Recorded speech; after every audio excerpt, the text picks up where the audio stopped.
Doctor दीक्षा इंद्राबी जी हमारे साथ जुड़े हैं, जिनसे हम जानने की कोशिश करेंगे कि आज कश्मीर घाटी के यानी कि भारत देश के आखिरी डिस्ट्रिक्ट का दौरा और दौरे के दौरान कई मुद्दों पर बात हुई। सीधे ही जानने की कोशिश करेंगे। मैम, आपका खैर मकदम। शुक्रिया। लगातार हम आपको कवर कर रहे हैं, अनंतनाग, कुपवाड़ा, श्रीनगर, बांडीपोरा की अगर हम बात करें, लगातार हम आपको कवर कर रहे हैं और हम आपसे ये जानने की कोशिश कर रहे थे कि आप मुझे बताइए कि आज जो कुपवाड़ा का दौरा था, इस दौरे का बुनियादी मकसद। तो ये जो हमारे बुनियादी मकसद है वो हमारे अद्भुत 9 साल हमारे प्राइम मिनिस्टर साहब के हैं, और उसमें जितना भी हमारी पार्टी ने काम किया है हम बेनिफिशरीज तक पहुंच रहे हैं। आपने देखा ज़मीनी सतह तक हमने जो काम किए हैं वो कोई ढकी छुपी बात नहीं है।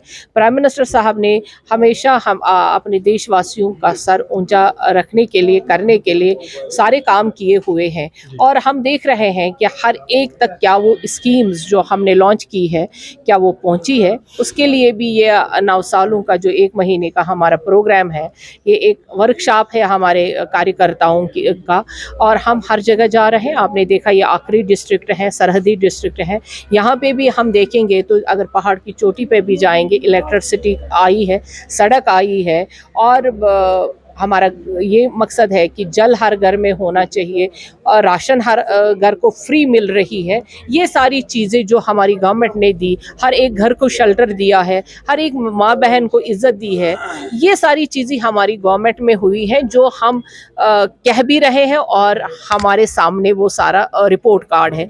ये ऐसी गवर्नमेंट है जिसने अपना रिपोर्ट कार्ड 9 साल का लोगों के सामने पेश किया। यही सबसे बड़ी बात है कि हम किस तरह से और कैसे अपना काम कर रहे हैं। रही बात कि यहाँ पे बहुत सारे ऐसे लोग हैं जो होमलेस हैं, उनके लिए शेल्टर का इंतज़ाम, उनको घर देना, उनको इज्जत देना, इज्जत घर हमारी पार्टी ने बनाया। हमारे प्राइम मिनिस्टर साहब का ये विजन देखिए कि वो ये चाहते थे कि जो माँ बहनें रूरल एरियाज़ में सुबह उठ के वॉशरूम उनके पास नहीं होता था, उनको एक इज्जत घर का नाम देकर हमने हर जगह के पर टॉयलेट्स और वॉशरूम्स वो बनवाए ताकि हर एक माँ बहन को इज्जत के साथ सारी सुविधाएं घर में मिले।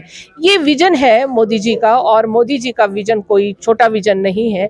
ये ब्रॉडर पर्सपेक्टिव में देखा जाए, बड़े हॉरिजन पे देखा जाए तो ये बहुत ही ऐसा स्केच है जिसको जितना तरीके से आप खींचो उतना ही खूबसूरत दिखेगा। मैम, अगर कश्मीर की बात करें, कश्मीर को जन्नत बेनज़ीर कहा जाता है, लेकिन अगर हम कुपवाड़ा की बात करें, कुपवाड़ा में भी टूरिज्म का हब है। लेकिन अब लोगों से जब हमने ऑफ कैमरा बात की, अब लोग जो है आश लगाए बैठे हैं कि कहीं ना कहीं जो है कुपवाड़ा को भी टूरिज्म को, बॉर्डर टूरिज्म को नक्शे पर लाया जाएगा।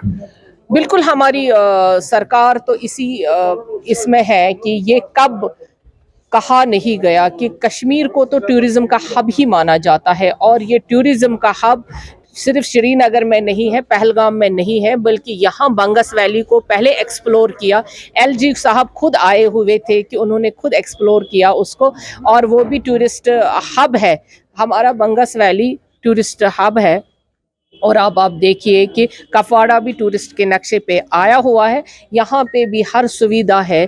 जो कुपवाड़ा तो लगता है मेन सिटी से ज़्यादा खूबसूरत भी है, और यहाँ पे हर एक वो फैसिलिटी है जो शायद अभी बाकी लोग सोच भी नहीं सकते हैं। आखिरी प्रश्न मेरा ये रहेगा मैम, अगर हम 70 साल की बात करें, जिस तरीके से नेशनल कॉन्फ्रेंस या कांग्रेस या फिर पीडीपी की बात करें, जिस तरीके से उन लोगों ने गरीब लोगों को लूटा था, या जिस तरीके से गरीब लोगों के खून को चूसा था, लेकिन अब लोग जाग गए हैं कि कहीं ना कहीं जो है भाजपा किसी हद तक जो है जा रही है और भाजपा करप्शन के खिलाफ है। अब लोग भी ये चाहते हैं कि कश्मीर के अंदर, कश्मीर घाटी के अंदर इलेक्शन होने चाहिए, और बढ़ चढ़कर लोग भी हिस्सा ले रहे हैं। अब गरीब जनता भी आ रही है। लोग, जो लोग कल की डेट में सपोर्ट करते थे, वही लोग आज जो है भाजपा को, जो है भाजपा की झोली में वोट तो डाल रहे हैं। अब लोग भी चाहते हैं कि इलेक्शन होने चाहिए, और दीक्षा इंद्राबी जी से भी ये आश लगाए बैठे हैं कि कहीं ना कहीं जो है गरीब जनता की आवाज़, उनकी समस्या वो हल हो सके। बिल्कुल सही। डेमोक्रेसी में हक है कि हम इलेक्शन की बात करें, और इलेक्शन प्रोसेस जब भी शुरू होता है उसके लिए एक ऑटोनॉमस बॉडी होती है, इलेक्शन कमीशन, और इलेक्शन कमीशन जो ही बिगुल बजाएगा तो भाजपा और तमाम लोग तैयार है, क्योंकि अब मौसम भी है, माहौल भी है, और अमन भी है, तरक्की भी है, और जो ही ये सारा डोमेन जो है ये इलेक्शन कमीशन के हाथ में है, उनकी तरफ से बिगुल बजे, भाजपा इलेक्शन के लिए तैयार है। तो मैसेज क्या देना चाहोगे कुपवाड़ा वासियों को? कुपवाड़ा के लोग जो है वो खुश भी है आज यहाँ पे अमन है, तरक्की है, खुशहाली है। और यहाँ टूरिज़्म की जो आप बात कर रहे हैं, यहाँ फुटफॉल हो टूरिस्ट्स का, उसके लिए भी हम तैयारी कर रहे हैं। शुक्रिया मैम। ये थे वक्फ बोर्ड चेयरपर्सन डॉक्टर दरीक्षा इंद्रा। कुल मिलाकर इनका मानना यही कि कहीं ना कहीं जो है अब विकास की बात की अगर हम बात करें, विकास तो हो रहा है जम्मू कश्मीर के अंदर, उसके साथ साथ कुपवाड़ा को भी टूरिज्म के नक्शे पर भी लाया जा रहा है। ब्यूरो रिपोर्ट, निदाई कश्मीर मल्टीमीडिया के लिए कैमरा पर्सन शाहिद मकबूल के साथ मैं सागर रफी, कुपवाड़ा से। सारा कुछ बताया गया हमारे इंटेलेक्चुअल लीडर साहब GM मीर साहब ने, हमारे MP साहब ने और हमारे अमरदार साहब ने आपके सामने जो बातें रखी वो लगता है कि मुकम्मल है, लेकिन अपनी बात ना रखी तो खड़े किस लिए।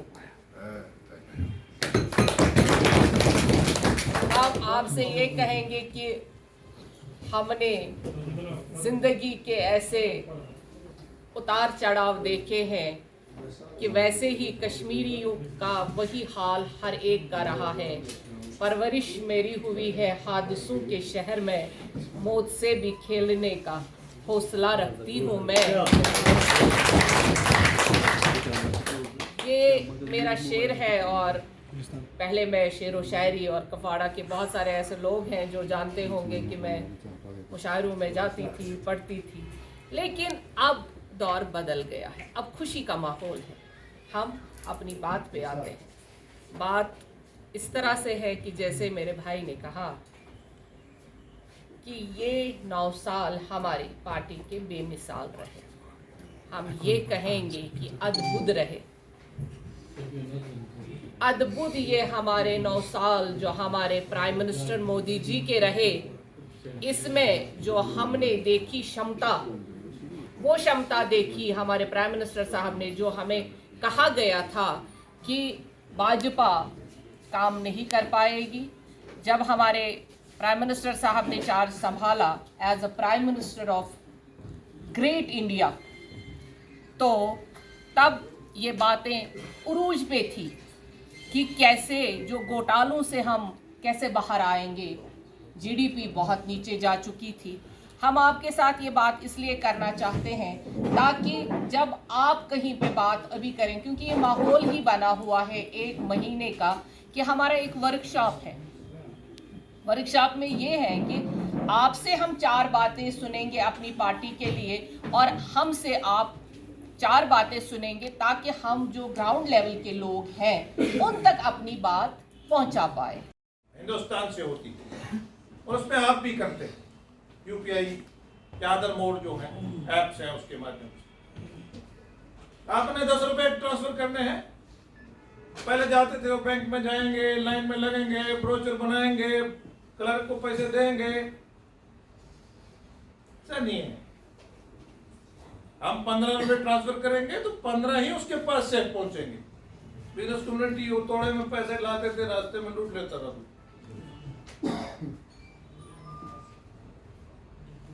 GST एक बनाने का क्या मकसद था? सिस्टम के सस्ते उनको क्लॉप करा और एक GST बनाया ताकि हडल फ्री बिजनेस हो। आज जिसके माध्यम से जिस सोशल मीडिया के युग में हम जी रहे हैं, कभी हमने सोचा था 1 GB के लिए हम तरसते रहते थे, तरसते वो भी फिर घूमती रहती थी। 5G, अरे इनको सुनाइए इनके बड़े बड़े नेताओं को, तुम 2G घोटाला, गेम्स का घोटाला, कोयले का घोटाला, तुम घोटालों की सरकार थी। हमने कोविड में हमारे बच्चे 2 साल कहां जाते अगर नरेंद्र मोदी जी ने आपको ये 4G 5G नहीं होता आपके पास। आज आपके कश्मीर प्रोविंस को 3000 के करीब टावर दिए हैं, आपके जो रिमोट इलाके हैं, और कैबिनेट अप्रूवल से BSNL को भी 4G 5G किया है। आज जो काम काज करने वाले जिन्होंने अपना वेबसाइट शुरू करा, अपना छोटा काम शुरू करा, 84,000 के करीब हमारे भारत के लोगों ने काम शुरू करा, जिसमें से 110 से ज़्यादा यूनिकॉर्न बने।